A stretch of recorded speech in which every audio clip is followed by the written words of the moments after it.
ऐ ईमान वालों, हम तसव्वुर करते हैं अल्लाह मुझसे मुखातिब है और हम तसव्वुर करते हैं कि हम ईमान वाले। अगर ईमान वाले हो तो वकुनू मा सादिकीन, सच्चों की तलाश किए, सच्चों की सोहबत इख्तियार की, सच्चों के साथ तुम्हारा उठना बैठना चलना सोना खाना पीना है नहीं। अभी हम तकरीर नहीं करेंगे। वजाहिदू फी सबीली लअल्लकुम तुफ्लिहून, बैठे बैठे तेवर गरम। हमारा मुआशरा का जो नौजवान है वो सोचता है कि दिन में हम इधर उधर किए थके मानते हैं, इसलिए गफलत में जाकर बिस्तर पर पड़े हुए यहीं से सुन रहे हैं। कभी आओ हमारे साथ सफर करो, कभी चाहत दरभंगवी के साथ सफर करो, चाहे मुफक्किर इस्लाम हज़रतुल अल्लाम हज़रत अल्लाह मौलाना सगीर रज़ा बनारसी साहब के साथ सफर करो, तब पता चलेगा कि रास्ते की तकलीफें क्या। दीन में सफर पर सफर और उस सफर की तकलीफ को बाले ताक करते हुए आपकी मोहब्बत में और उधर खुदा और खुदा के रसूल यानी अल्लाह और अल्लाह के रसूल की अताअत व फरमाबरदारी को लेकर आपके बीच जो खड़े होते हैं, बेदार होते हैं, ये उनकी मेहरबानी है, ये हमारे शोरा की मेहरबानी है। और हम लोग कहते हैं कि यहाँ से हजरत सुन रहे हैं ना, वजाहिदू फी सबीलिही उलमा और शोरा यहाँ मौजूद है। अगर तकलीफें हो तो इस्लाह फरमा देंगे। वजाहिदू हुक्म है खुदा का, तुम जिहाद करो। ऐ तक मकसूदपुर के नौजवानों, अजीज बच्चों, चचा बुजुर्गवार, जब तुम जिहाद करने के लिए 1 घंटा या 2 घंटे का वक्त तुम अपने बिस्तरा को छोड़कर अल्लाह उसके रसूल की महफिल में बैठकर तुम जिहाद नहीं कर सकते, तो खाक दौलत की जिहाद करोगे। हमारे मोहल्ले में एक पर एक शोरा तशरीफ फरमा है।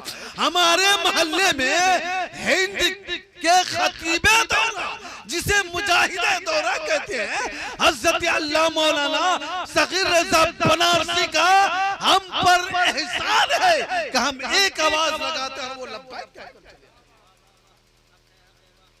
वरना तारीख पर तारीख लेने के लिए मिलाद वाले नहीं, जलसा कराने वाले परेशान रहते हैं। हज़रत आप कब तारीख देते हो, उसकी तारीख में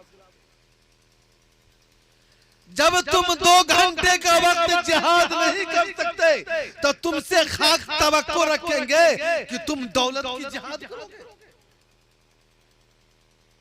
जब तुम वक्त जिहाद नहीं कर सकते, तुम दौलत जिहाद नहीं कर सकते, तो तुमसे क्या तवक्को रखी जाएगी कि अगर खुदा ना खास्ता इस्लाम पर वो नौबतें आ जाए तो हम अपनी जान की कुर्बानियां दे देंगे।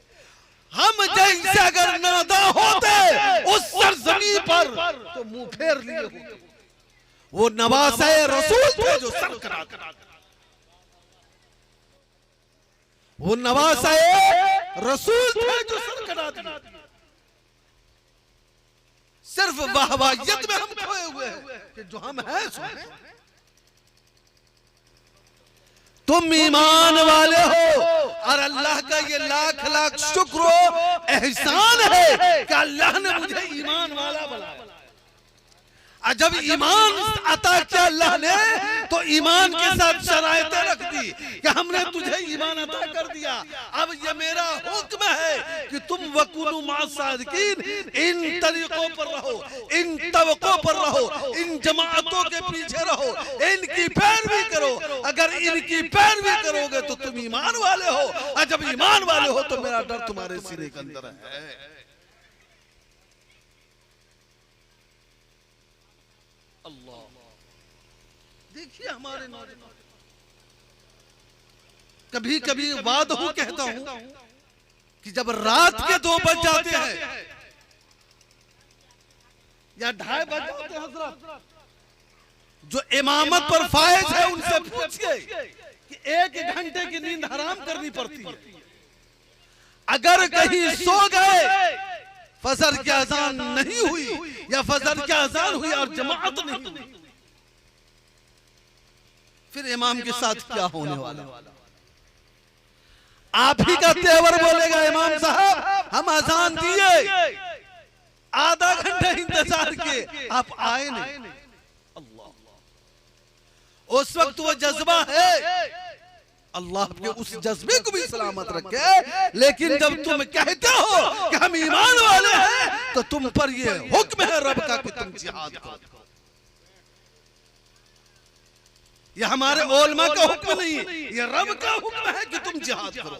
आज जिहाद के कई तरीके हैं, सबसे अहम तरीका है जिहाद। लेकिन आज हमारे मुआशरे में हर चीज की जिहाद करने के लिए तैयार है, लेकिन वक्त की जिहाद करने के लिए तैयार नहीं। आज जो वक्त की जिहाद करता है वही मुजाहिद दौरा होता है। जो वक्त को कुर्बान करता है अल्लाह और उसके रसूल के नाम पर, वही मुजाहिद कहलाता है।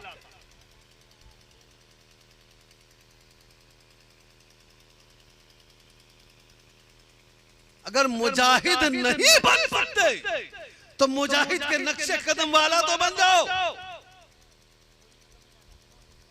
हम दुआएं देते हैं आली जनाब अब्दुल कादिर साहब को कि कुरान और हदीस के ताल्लुकात,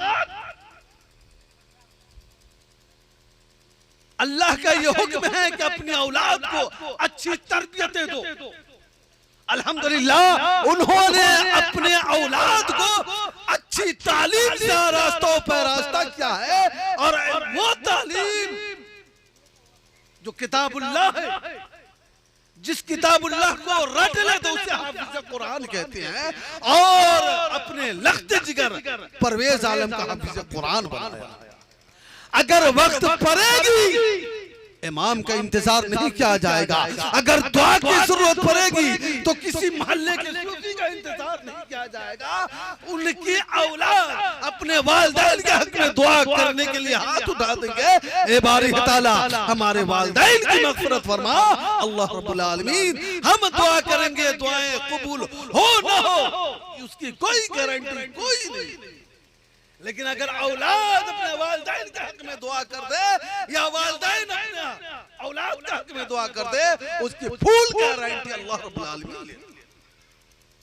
और हदीस मुबारका से ये निकाह जिसे हम सुन्नत कहते हैं, कायनात सुन्नत कहती है। और अभी शायर इस्लाम आली जनाब चाहत दरभंगी साहब जो बड़े भाई हैं, बड़े अदब एहतराम के लहजे में शीरी आवाज के साथ कि ये सुन्नत जन्नत से इब्तिदा हो। हज़रत आदम अलैहिस्सलातु व तस्लीम व दादी हव्वा अलैहिस्सलाम, ये जन्नत है से आगाज। और प्यारे नबी जनाब मोहम्मद रसूलुल्लाह सल्लल्लाहु अलैहि वसल्लम जब दुनिया में तशरीफ लाए तो हुक्म दिया कि अल्लाह ने अगर जिसे 3 बेटियां अता फरमाई वो वालिदैन जन्नत का हकदार। लेकिन वो वालिदैन कब जन्नत का हकदार है?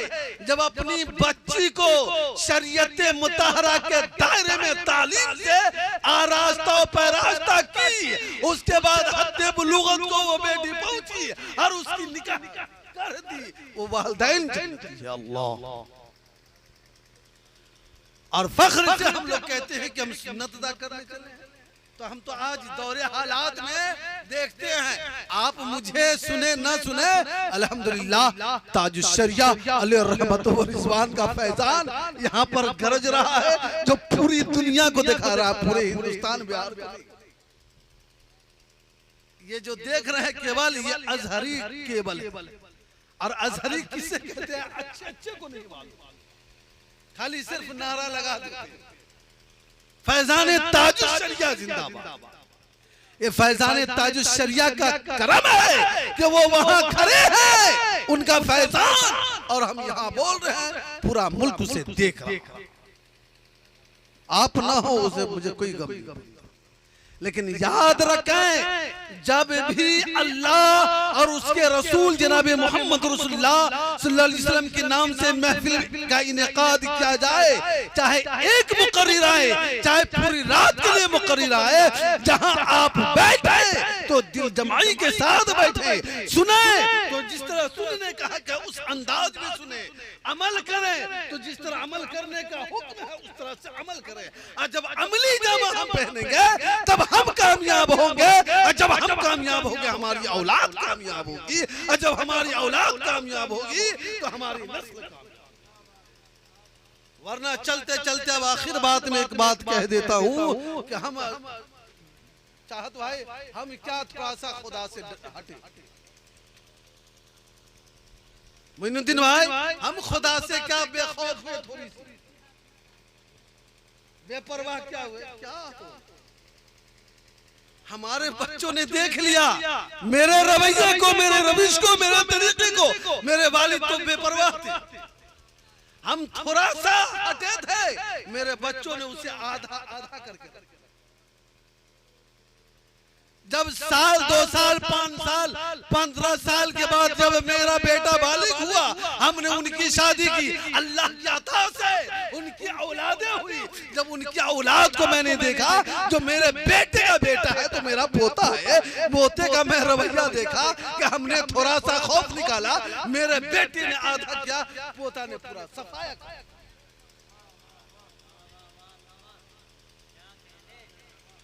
अगर यही मिजाज रखोगे और अपने मिजाज को, अपने रवैये को नहीं बदलोगे तो चार जानिब से जो मुसीबतों का पहाड़ टूट रहा है, इसके जिम्मेदार हम खुद हैं कि हम अताअत खुदाबंदी को बालाए ताक कर दिया और सीरत नबवी सल्लल्लाहु अलैहि वसल्लम अमल करना छोड़।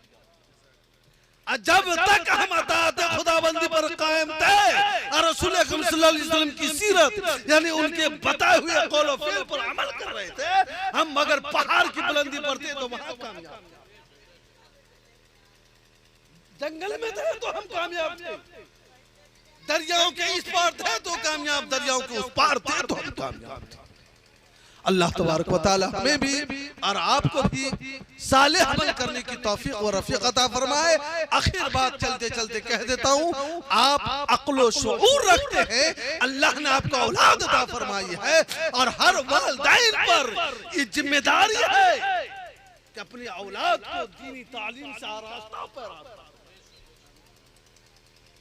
जब तक अपनी औलाद को दीनी तालीम से आरास्ता और पैरास्ता नहीं करोगे, वो बच्चे नहीं समझेंगे कि खुदा क्या है, खुदा के रसूल क्या है, फरिश्ते क्या है, किताबुल्लाह क्या है, अच्छी बुरी तकदीर क्या है, हयात और मौत क्या है। जब ये नहीं समझेगा तो या अय्युहल्लज़ीना आमनू तक़ुल्लाह का मफ़हूम कब समझेगा। अल्लाह तबारक व तआला हमें भी, आपको भी, हमारी नस्ल को भी, आपकी नस्ल की, उम्मत मुस्लिमा के तमाम अफराद के औलादों को भी अमल सालेह करने की तौफीक व रफ़ीक अता फरमा। व आखिर दावाना अल्हम्दुलिल्लाहि रब्बिल आलमीन।